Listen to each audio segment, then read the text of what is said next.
If you want your emails to make more sales and build relationships with customers who last a lifetime, your writing has to match your ambition. I've spent years writing emails for business owners, testing what works, and studying the inboxes of founders who've built 7- and 8-figure businesses on the back of email marketing. These are the 5 writing skills that separate the business owners whose emails get opened and acted on from the ones that get their emails ignored.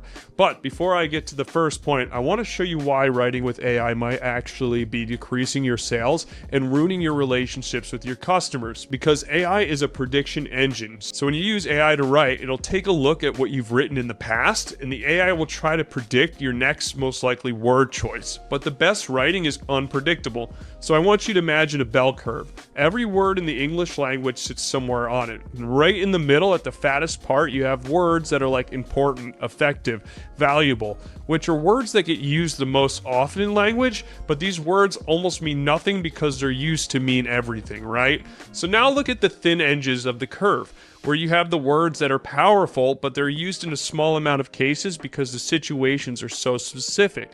These words have texture and provide a deeper meaning. You see, AI aims straight for the middle of the bell curve every time because it's mathematically designed to do that. On top of that, AI went through something called RLHF, reinforcement learning from human feedback. During the training, humans rated its outputs. They rewarded the AI for being polite, neutral, and safe. They punished it for being provocative, opinionated, and having these edgy outputs. So you have two forces working against you at once. The math pushes towards average, and the safety trains the AI to push towards boring. The result is writing that feels like it's written by a ghost, nobody, because statistically it was. And here's what happens when you send an AI written email. Your reader's brain registers it in half a second. They've seen it before. 400 other business owners are sending the same thing with the same words used in the center of the bell curve, right? But the average emails are going to get less than average results, which brings me to the first point. Number 1, stop using AI to write your emails. Your personality, your opinions, your beliefs, your stories, and your attitude grouped together is something no machine or human can copy. The slang you use, the hyperbole you reach for, the specific weird kind of nonsense you dish out that just makes you you, right? The top 1% of email writers sound like one person that can't be replicated. When I write an email, I write like I'm talking to my childhood friend at the bar. I exaggerate, I get loud, I use phrases like catch my drift, you picking up what I'm putting down? Bam! Congrats, you now have psychic powers. So here's a fun fact for you. One of the best ways to inject a fat dose of personality in your writing is to think about the expressions that people use in your hometown. Me, I'm from a small town in New Jersey where I often hear weird things like, yo dog, hey move over wise guy, what in the hell is the matter with you? Simply by creating a document of expressions you hear from the people around you is the best way to create unforgettable writing that your audience begs to read. Now, here's what this looks like in an email. Instead of writing, I wanted to reach out and share some valuable insights that might help you improve your email marketing strategy moving forward. You write, hey, stop messing around with the AI slop hooks that look like a first grader practicing their ABCs and start spanking out hooks that hypnotize your readers like some Tupac lyrics from the 90s. See the difference? Remember, if your email could have been written by anyone, it won't be read by anyone. Now, before I get to the second point, I want to show you why writing without emotion is actually impossible. Because in human-to-human communication, you're always transferring a form of energy. This might sound like some hippie woo-woo nonsense, but trust me, it's not. Because have you ever walked into a room where two people just had a fight? Nobody's saying anything, right? But you can feel the tension in the air. The air's kind of thick, your shoulders tighten up. The energy is transferred without a single word spoken. So writing, great writing, works the same way. When you sit down to write an email, your emotional state is the starting frequency. You want to think of this like a tuning fork, right? You strike one fork and hold it near another. The second fork will start vibrating at the same frequency, but the forks never touch. Yet, the energy is transferred, right? So your words are the air in between the forks. If you're bored while you're writing, your reader's going to get bored while reading. If you're uncertain and overanalyze every sentence, your reader's going to doubt you 2 sentences in, right? But if you genuinely feel pissed off about the topic you're writing about, the reader's going to feel it in their chest. If you're ecstatic about a result that you got for a client, the reader's going to smile at the screen. You see, most writing advice tells you to control your emotions, to stay neutral, not to offend anyone, which is number 2, write from an emotional state. Again, Writing is a transfer of energy. How you feel when you're writing is exactly how your reader will feel when they're reading. When something genuinely annoys me, I don't just soothe it over. I let the frustration bleed on the page, right? When I'm excited about a result or framework, I write like I just discovered fire, because your reader can tell the difference between emotion and manufactured enthusiasm. Here's what this looks like in practice. Instead of, "I'm so happy the sale went well," you write, "When I woke up to check my email and the amount of sales I saw had me literally hopscotching down the hallway, jumping on my bed and doing the Macarena while telling my girlfriend she could finally quit her job."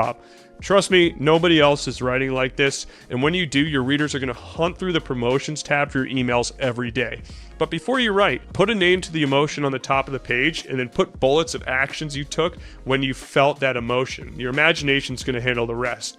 Now, I want to show you why playing it safe is the riskiest thing you can do with an email. Think of your opinions like a magnet, right? A weak magnet isn't going to attract or repel anything. Well, a strong magnet is going to pull people in hard, and it's going to repel other people away hard, right? Polarizing writing is like a strong magnet, because when you share a polarizing belief or opinion, three things happen. People who agree are going to trust you more. Number two, people who disagree are going to unsubscribe. And number three, the people who are on the fence are going to finally pick a side, and 99% of the time it's going to be yours. All three of these outcomes are wins. The unsubscribers were never going to buy from you anyway. They were dead weight on your list, dragging down your open rates and your deliverability. The people who stay just got proof you're not here to waste their time. The only losing move is writing something so safe, so middle of the road, that nobody has a reaction at all. And no reaction is the worst reaction. Which brings me to point number 3, be polarizing and contrarian. The fastest way to get ignored is to write something that nobody could disagree with. If your email could be posted by anyone in your industry, it's pretty much worthless, right? But the top 1% of writers draw a line in the sand. You see, humans perceive reality as this or that, A or B, black and white. It's easier for human beings to understand two contrasting ideas next to each other. And sure, in reality, there's a lot more than A or B, right? There's C, D, E, if I remember my ABCs.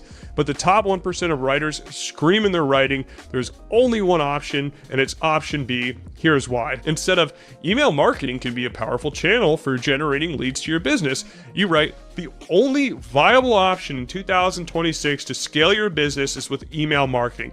Ad platforms are more expensive, cost you an arm and a leg for bad leads, social media algorithms will destroy your reach overnight, and most marketing channels come and go every few years, but email has been thriving for over 30 years and the rules never change. If you want to grow a sustainable business that grows for the next 30 years, email is your only option. You see, the future lies in the hands of the bold, so take a stance and shout your opinion from the rooftops. Now, I want to show you why your argument with your spouse over cleaning the kitchen is better content than your biggest achievements. Because when I started writing, I thought I had to share the wildest stories just to get people's attention. So I wrote an email about a time I almost died on an erupting volcano in Guatemala, a story for another time. And this email should have printed money and got a bunch of attention, right? Wrong, because I got a reply from someone saying, "Wow, Parker, this is a crazy story, but I can't relate. I've never been on a volcano." But when I sent an email about going out to dinner with my girlfriend and how the entire date was ruined because the guy next to me was chewing with his mouth open, I got dozens of replies and dozens of sales from people that were like, "Wow, the same thing happened to me." This is how you create fans, and those fans are going to buy your products over and over. Which brings me to point number 4. Write about the best and worst thing that happened to you yesterday. People think they need stories to be interesting. Fun fact, they don't. The emails that sell the most and get the most replies aren't about climbing a volcano or closing $1 million deal. The emails that sell the most are about what I call universal life experiences, the day-by-day events that all of us humans share. One of my best-selling emails was about locking my keys in my car. So instead of, "Here are 3 lessons I learned about resilience in preparation from my recent trip to Patagonia," you write, "Last week I was in such a rush I locked my keys in the car, so I stood out in the parking lot like an idiot in the rain for 45 minutes waiting for AAA." You see, locking your keys in your car is a lot like having a dead email list. See how much better that is? People relate to the small shared human experiences that we all go through, the frustrations, the embarrassments, the small wins, the stupid mistakes. Every single person reading your email had the best moment and worst moment yesterday. Write about yours. The mundane is more magnetic than the monumental. Now, before I get to the last point, I wanted to share a quote with you from Tim Ferriss that was written about 8 years ago, yet somehow it's more relevant than ever before today. Life punishes the vague and rewards the specific. So if I wrote an email to you and said my client made some money last month, would you believe me? Probably not, because some money is too vague, right? This causes two big problems in your writing. It leaves too much for the imagination to the reader, causing people's attention to wander off. And when you're vague, it's actually a subconscious signal to your reader that you're hiding some information, even if you're not. Now, if I told you that my client made $4,732 last week from an email I sent on a Thursday at 11 a.m., you'd believe me because the details are too specific to be made up.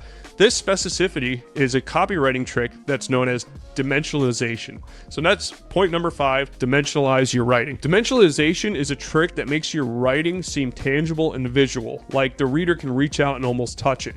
Writing that lacks dimension, like 99% of AI outputs, floats past the reader's brain and it's forgotten instantly. And that's the opposite of what you want to do. Look at this example. Are you sick of your home renovation project? The dimensionalized version of this is, have you found yourself up at midnight Googling the difference between level 3 and level 4 drywall texture? There are 3 different ways to find dimensionalization details in your emails. Number 1, report live from the trenches.